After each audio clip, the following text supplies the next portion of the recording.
Kami diingatkan bahwa kami adalah bait suci, bait Allah yang hidup. Bahwa Tuhan, Kau berumah di dalam hati dan jiwa kami. Oleh karena itu, beri kami hati yang baik dan benar ya Tuhan. Hati yang tulus dan setia. Hati yang teguh juga bagi orang-orang yang sedang lemah hatinya. Terima kasih Tuhan, kami mengasihi-Mu. Bukan kami yang mengasihi-Mu, Engkau mengasihi kami dulu. Sampaikan sabda-Mu Tuhan. Inilah umat gembala-Mu. Engkaulah gembala agung dan sejati mereka. Biarkan kami ya Tuhan, yang Kau pinjamkan dalam hidup mereka, ya Tuhan sebagai saluran saja. Hamba berdoa, Kau urapi kami semua. Dan sembunyikan hamba di balik salib-Mu ketika sabda diberikan, biar Yesus yang berfirman. Dalam nama Yesus, haleluya. Amin. Puji Tuhan, praise the Lord. Saya senang sekali bisa menyampaikan firman Tuhan, itu suatu privilege ya. Dan jangan lupa loh, kita bisa memuji, menyembah Tuhan, itu privilege juga. Itu sesuatu sekali, jangan anggap remeh, jangan anggap murah, jangan jadi biasa. Kalau kita masih bisa berdoa, itu Roh Kudus di dalam kita. Kalau kita bisa memuji, menyembah, itu karena tingkap langit masih terbuka. Hadirat Allah yang turun menjemput kita, bukan karena kita yang gagah perkasa bisa memanjat sorga, masuk ke hadirat Allah. Itu karena tangan Yesus yang terulur bagi Anda dan saya. Saya bersyukur sekali, kita masih bisa memuji menyembah bersama. Itu juga suatu hak istimewa. Dan sekarang di hari Sabtu malam seperti ini, malam Minggu, mari kita siapkan hati kita. Kita akan belajar sesuatu tentang gereja, karena gereja adalah tempat yang sangat penting di dalam kehidupan kita. Dan kalau Anda belum subscribe YouTube channel ini, silakan lakukan ya. You know what to do. Mari kita buka bersama-sama firman Tuhan yang akan dibagikan hari ini dari Amos pasal yang ke-8. Saya kasih judul seperti ini, sepulang dari gereja harus bagaimana. Janganlah kita itu kalau ke gereja besok kan, anak-anak Tuhan akan ke gereja. Kalau Anda belum onsite, masih terus online, padahal kerja sudah onsite, sekolah, ayo onsite ke gereja. Dan kalau kita datang ke gereja, yang kita pikirkan bukan, bagaimana rambutku sudah sisiran atau pakaian, itu juga perlu diperhatikan. Tapi lebih penting untuk bertanya, sepulang dari gereja kita harus bagaimana? Gereja itu penting sekali loh. Kenapa? Karena misalkan kalau kita datang ke gereja hari Minggu aja, belum termasuk pelayanan, kelompok kecil segalanya, persekutuan dengan saudara seiman. Kalau datang satu kali hari Minggu, 2 jam aja, 1 tahun 52 minggu, udah 100 jam lebih kita itu luangkan. Belum lagi seumur hidup sih kalau puluhan tahun, coba bayangkan. Ribuan jam kita berikan. Yang pasti gereja bukanlah tempat untuk orang pura-pura pasang topeng, atau orang berdosa menyembunyikan dosanya di balik kerohanian. Bukan. Gereja itu malahan adalah tempat pertama seharusnya terjadinya perubahan hidup secara nyata. Amos pasal 8 ayat 4 sampai ayat yang ke-8 saja. Ini adalah nubuatan dari Nabi Amos di Perjanjian Lama kepada bangsa Israel, umat pilihan Tuhan.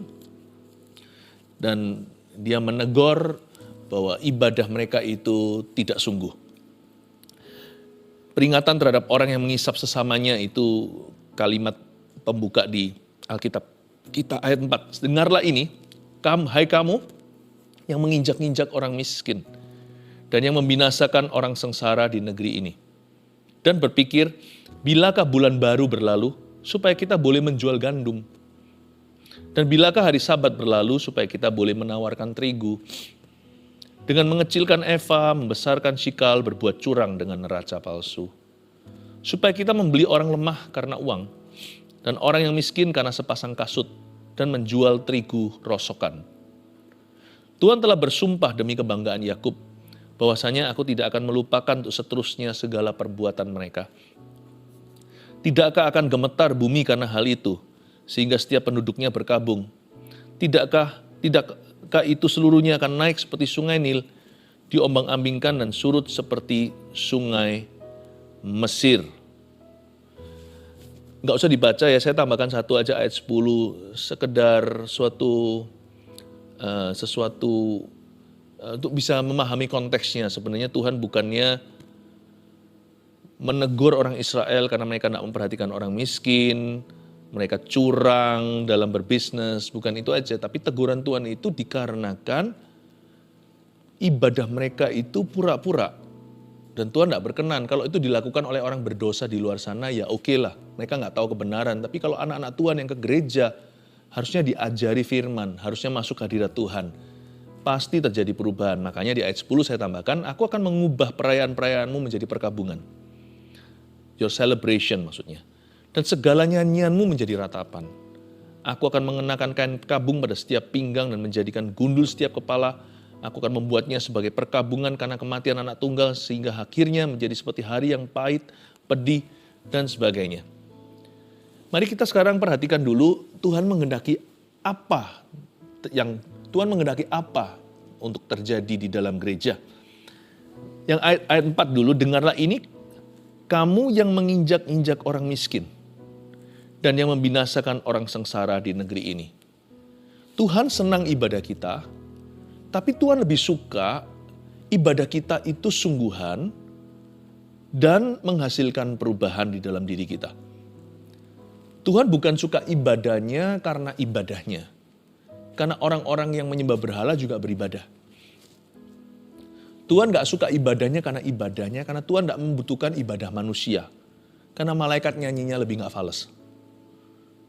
Dan juga segala ciptaan di dunia ini, burung berkicau, ya, hewan-hewan dengan suaranya yang khas masing-masing, bahkan angin berhembus, itu semuanya memuji Tuhan, langit dan bumi, pujilah Tuhan. Seluruh cakrawala dan ciptaan itu memuliakan penciptanya. Kalau Tuhan memang mau nyanyi-nyanyian, atau mau mendengarkan kata-kata yang indah, nggak perlu pakai kata-kata. Coba kalau Anda dan saya pergi ke hutan atau pergi ke tempat yang alamiah, ya alam semesta itu indah.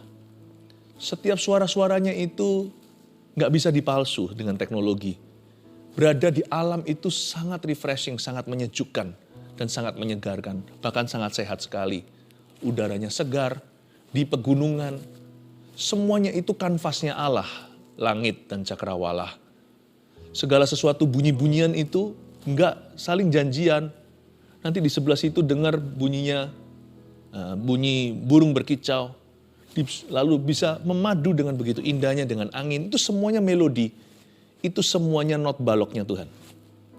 Jadi Tuhan enggak suka ibadah kita karena ibadah kita. Karena manusia itu enggak bisa mempersembahkan ibadah yang sempurna. Tapi yang Tuhan cari adalah sesudah kita datang beribadah, perubahan hidup kita. What God wants is justice. Apa yang Tuhan inginkan adalah keadilan. Righteousness, kebenaran. Holiness, kekudusan. Love, kasih.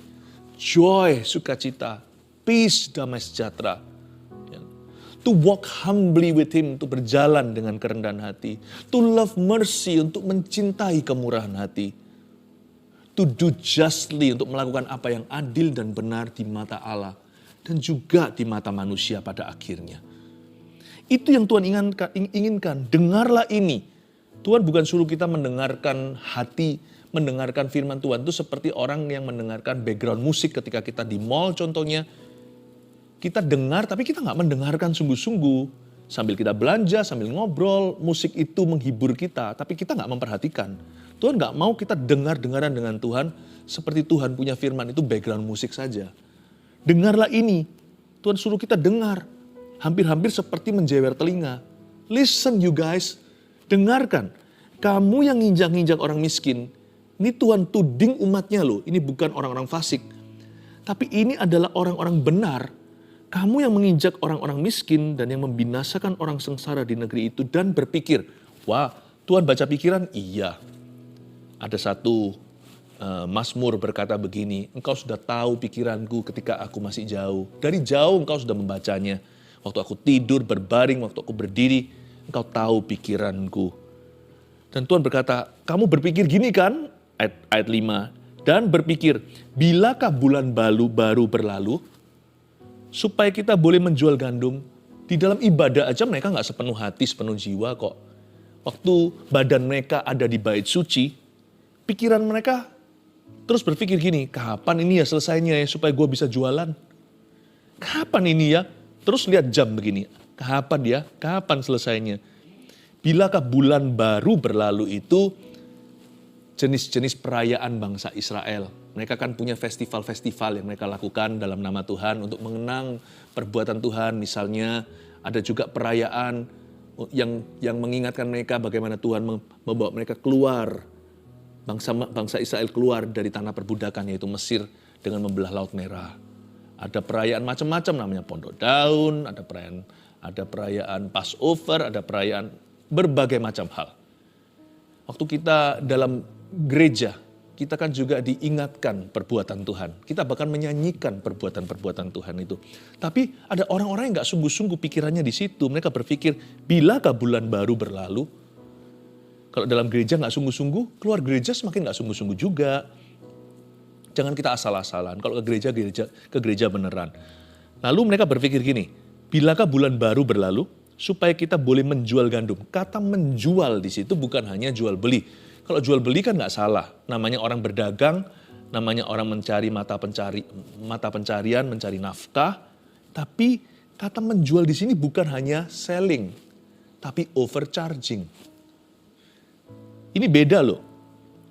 Di dalam gereja bisa ada pikiran busuk. Nanti saya mark up barang dagangan saya. Atau kalau saya belikan untuk bos saya mark up itu. Saya tambahkan sekian % supaya saya dapat keuntungan sampingan. Atau dapatkan profit ekstra. Di dalam gereja loh, bisa berpikir gitu. Bilakah bulan baru berlalu supaya kita boleh menjual gandum. Supaya aku bisa overcharge customerku atau pelangganku. Harganya segitu, saya gasak dia. Atau kalau saya diberikan kepercayaan, saya tangan kanan siapa, saya mark up setinggi-tingginya. Atau dia nggak tahu bedanya. Wah, nggak boleh. Tuhan benci neraca palsu ya. Dan bilakah hari Sabat berlalu, hari Sabat orang Yahudi itu Sabtu, kalau kita di Indonesia ya, atau kebanyakan negara itu minggu yang disepakati oleh pemerintah sebagai hari liburan. Nggak masalah sih, nggak ada hari sakral. Hari itu ya hari lah. Cuman manusia yang kasih nama. Ini hari ke-6, ke-7, ke-8. Pokoknya 7 hari kita istirahat. Ada di orang Yahudi, Sabtu adalah Sabat. Bagi kita hari Minggunya. Pokoknya pada waktu kita di gereja, mereka itu berpikir begini. Bilakah hari Sabat berlalu? Kapan ya? Senin lagi. Supaya kita boleh menawarkan terigu. Dengan mengecilkan Eva, membesarkan sikal. Ini kan markup. Berbuat curang dengan neraca palsu. Jadi bukan menawarkan terigu. Kalau Anda baca di ayat 6, supaya kita membeli orang lemah karena uang, nanti saya jelaskan. Orang miskin karena sepasang kasut, nanti saja. Dan menjual terigu rosokan. Jadi barang kadaluarsa yang mereka jual, nggak apa-apa. Kalau perlu ditempel gitu ya, di atasnya. Supaya nggak tahu. Pokoknya curang lah. Kok bisa ya umat Tuhan ke rumah Tuhan tapi curangnya nggak hilang. Ini gimana ya, saya nggak ngerti. Apakah, tapi masalahnya gini, Tuhan seolah-olah biarkan. Karena Tuhan tidak mengambil hak bebas kita. Tapi Tuhan menegur lewat nabi. Nah kalau kita tidak indahkan teguran, nanti di ujung-ujung hidup kita ketemu Tuhan. Tuhan tuh nggak akan paksa kita berbuat baik. Sebab kita ini manusia punya kehendak bebas. Kita diciptakan dalam gambar dan rupa Allah itu berarti kita punya kehendak bebas. Seperti Allah. Tapi kita bukan Allah. Kok bisa curangnya nggak hilang? Dia malah pikir begini, aku kepingin supaya hari Sabat ini berlalu, Sabtu atau Minggu itu. Supaya aku bisa menawarkan terigu, ditambahi ayat 6, terigu rosokan. Dengan mengecilkan Eva, besarkan sikal. Tak jual semahal-mahalnya barang yang nggak layak untuk diberikan. Berbuat curang dengan neraca palsu, kok bisa begitu? Waktu saya baca begini saya sedih loh. Ini semua terjadinya dalam bait suci. Karena itu banyak orang jadi kepahitan sama orang Kristen kan, sekarang kita ngerti kan, bukan Tuhannya. Kalau Tuhan tulis di Amos itu berarti Tuhan sendiri nggak setuju. Tapi kenapa Tuhan nggak hukum mereka? Jangan tuntut hukuman lah. Kalau Tuhan hukum mereka ya Tuhan juga harus hukum kita. Berani kita dihukum sama Allah? Saya sih takut sih. Kalau kita menuding orang lain, kita menghakimi dengan takaran yang sama akan diukurkan pada kita ya kita sendiri nggak akan lolos juga. Kita sendiri nggak akan lulus. Karena nggak ada satupun di antara kita adalah orang yang benar, sungguh-sungguh benar di mata Tuhan. Kita ini dibenarkan karena iman. Kadang-kadang kita berpikir, orang kayak gitu kok nggak dihukum aja sama Tuhan, dihukum mati. Kalau dihukum mati, keseret dong kita sekalian ikut dihukum mati. Tuhan yang sabar sama semua orang, Tuhan sabar sama orang berdosa, karena Tuhan juga sabar sama kita. Lalu ayat 6, supaya kita membeli orang lemah karena uang. Membeli orang lemah karena uang. Harusnya kebalik ya, kita bisa pakai uang untuk bantu orang lemah. Tapi ini orang lemahnya jadi objeknya, uang jadi subjeknya. Orang lemahnya dijual, dialah barang dagangan, dan uang itulah idolanya, uang itulah Allahnya. Sebenarnya uang itu adalah hamba yang sangat baik, tapi Tuhan yang sangat jahat. Karena itu jadi hamba uang adalah sesuatu yang sangat mengenaskan. Cinta akan uang adalah akar segala kejahatan. Uang bukan akar kejahatan, cinta akan uang. Mencintai uang itulah akarnya segala kejahatan. Memang uang tidak bisa beli segala sesuatu, betul ya? Tapi sadarkah Anda bahwa uang bisa membeli sesuatu loh? Misalkan kalau kita punya lebih, tapi kita jangan kikir. Hasil usaha kita jikalau diberkati sama Tuhan, kita jangan pelit. Kenapa? Karena cuma-cuma engkau menerimanya. Jadi payahmu nggak sebanding ngasih karunia-Nya. Misalkan ya, saya makan. Kalau orang-orang yang bekerja sebagai waiter contohnya, yang menjadi pelayan di restoran, bukan restoran besar, nggak ketemu bos-bos gimana, depot-depot biasa. Kita lagi makan misalkan. Kalau kita kasih tips ya, padahal nggak harus. Kalau di Amerika harus ada persentasinya, itu bisa ngamuk itu kalau nggak, karena memang itu hukumnya di situ. Tapi kalau di Indonesia gini, contohnya di Asia juga, kita kan nggak diharuskan. Jadi kalau kita lagi makan gitu, kalau kita tinggalkan sesuatu ya, nggak harus sih. Kita nggak kasih tips misalkan, juga nggak apa-apa. Tapi coba diuji, lakukan satu eksperimentasi. Kita berikan apa yang kita rela, yang ikhlas, apa yang mampu, tapi agak gedein dikit, besarin dikit. Coba kasih di situ. Lihat ya, pelayan restoran kita bisa membeli kebahagiaannya. Kita bisa belikan happy untuk dia. Karena waktu dia dapat, wow, gajinya mungkin kecil, nggak seberapa. Tapi ini berarti uang transportasi, Ini bisa ekstra sesuatu. Ya.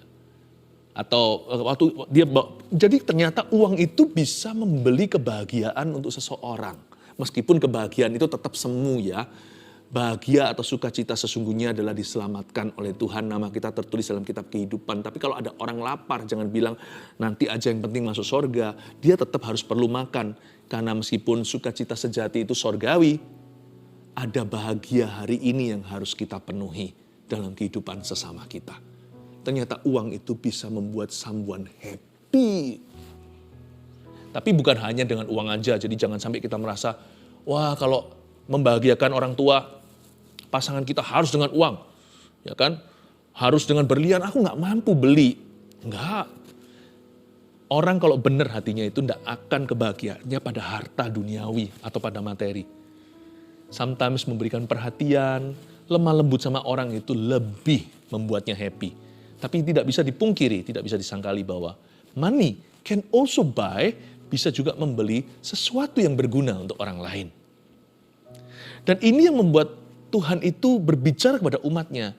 Kalian di gereja kok nggak ngerti hal ini? Datang ke bait suci berkali-kali kok uang tetap menjadi Allahmu atau menjadi ilah itu. Kenapa hatimu nggak berubah? Malahan berniat untuk memeras orang. Itu orang lagi kesukaran, kita kasih pinjaman dengan buah lintah darat. Kita tahu itu saudara kita. Jangankan itu orang siapa, saudara seiman aja kita harus tolong kok. Orang gak kenal aja kita kalau bisa bantu. Ini sepupu, ini kemenakan sendiri. Ini omnya, tantenya, atau orang yang sudah seperti kerabat. Waktu dia jatuh gitu malah justru kita tikung dia dari belakang. Percayalah, pokoknya percaya aja. You percaya sama saya, percaya.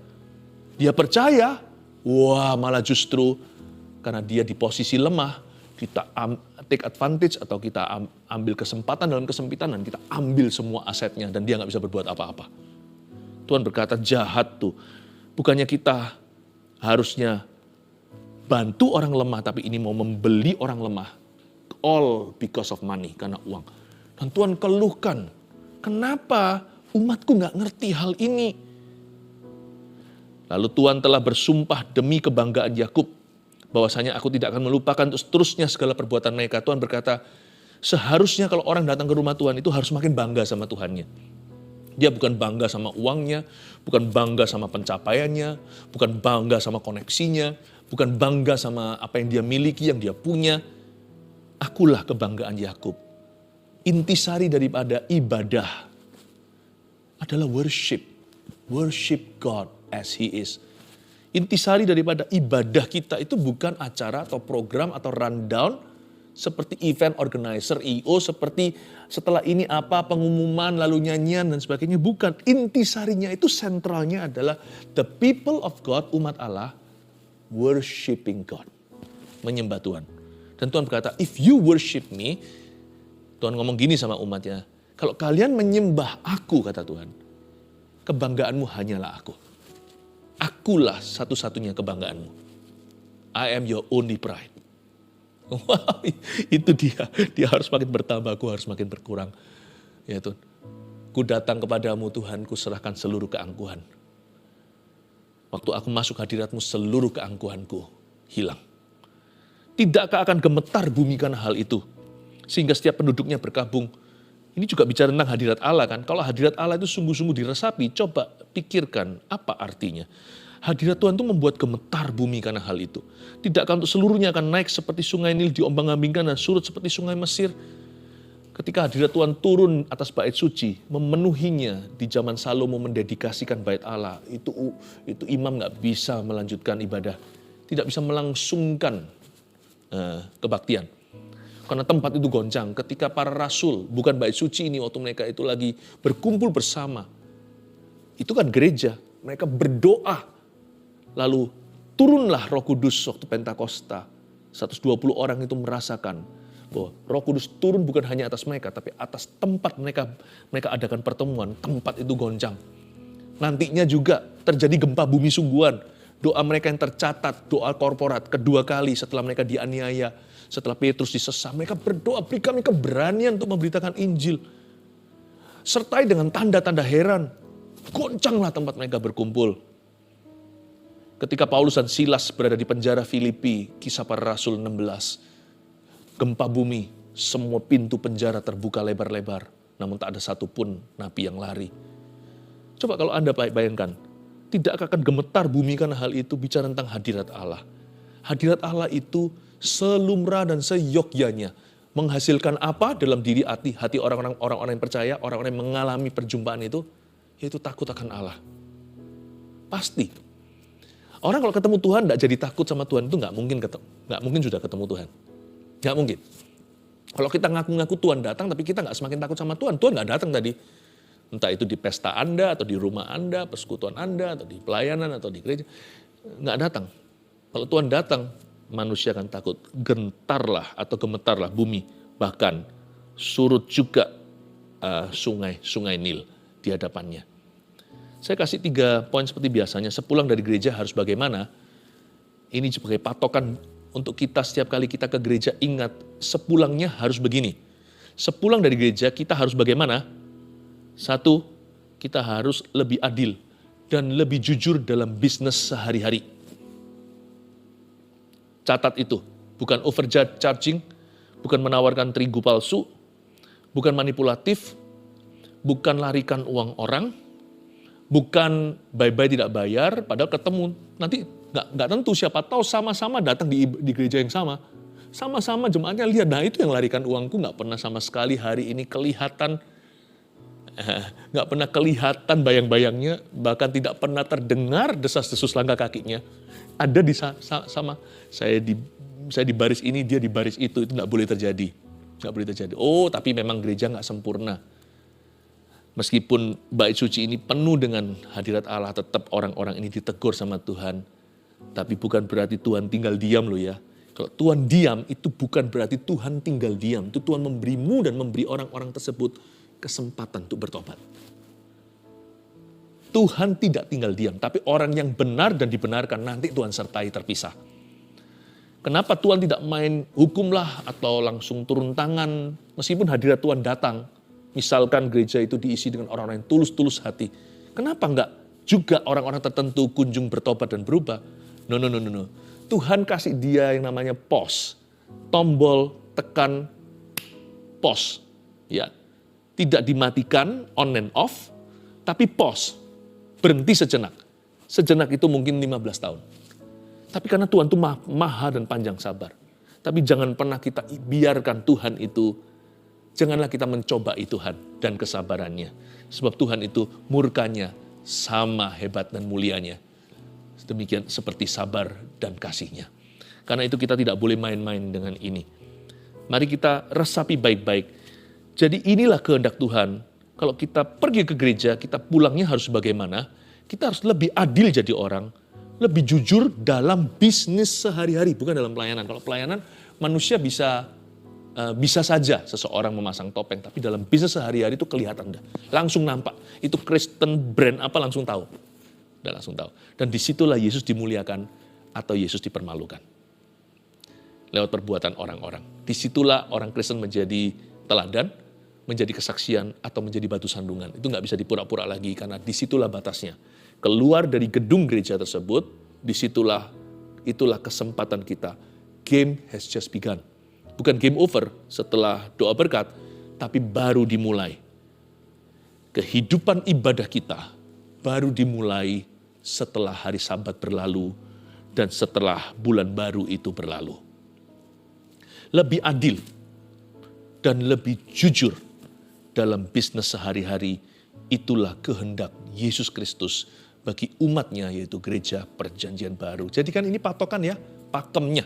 Jadikan ini standar SOP-nya, standard of procedure untuk kita semuanya anak-anak Kristus. Sepulang dari gereja, kita harus bagaimana? Nomor 2, kita harus lebih murah hati untuk menolong orang lemah dan miskin.